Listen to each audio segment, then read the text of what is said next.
Let's talk about braking references. One lap you brake at the 100 board and it's completely perfect like this, but the next lap you brake at the same place and it's completely off and you have no idea why. 85% of sim racers are not doing what I'm about to tell you, and it's costing you lap time in every single corner. This is what it literally looks like to me. Point one, point one, point one, point one, point one. Imagine having the ability to brake on the exact same inch of tarmac every lap and hit the apex every single time without even struggling. This probably sounds like a fantasy, but I'm gonna make it happen for you. So there are two types of braking references I'm gonna go over in this video, and they're common braking references and uncommon ones. Most of you probably know common ones and you use them all the time. They're braking boards, curbs, tire barriers, all the things that you're used to. Here's a pretty good example of one I have.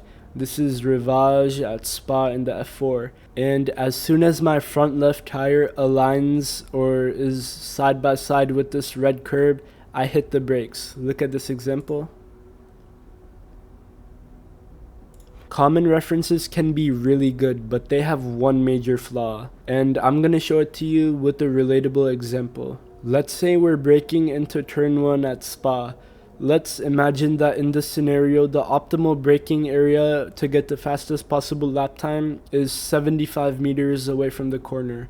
There's a 50 meter board and a 100 meter board, but there's no 75 meter board. So how are you gonna know when to brake? Most drivers would probably be like, alright, I'll probably just brake somewhere between here.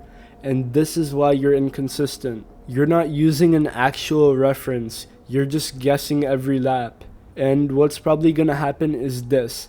One lap you'll brake at 80 meters, then 70 meters, 65 meters, 85 meters.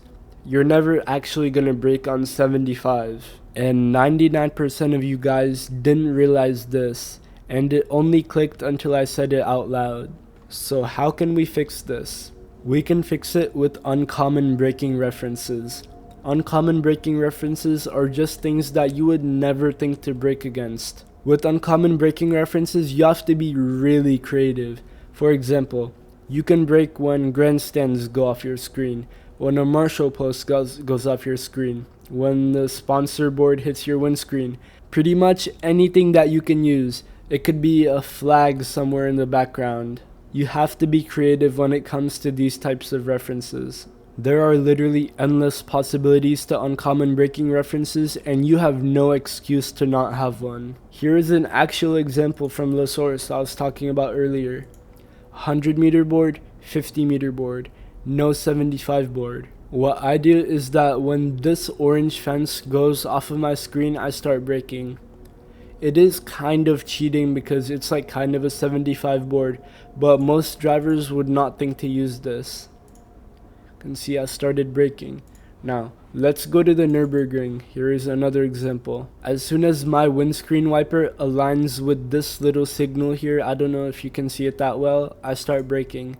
So this aligns with the signal and I'm on the brakes. Another example at the Nürburgring GP. This time I'm going into the last hairpin, and when this part on the barrier, guardrail, whatever it's called, goes behind this bar on my car, I start braking. It goes behind and I'm on the brakes.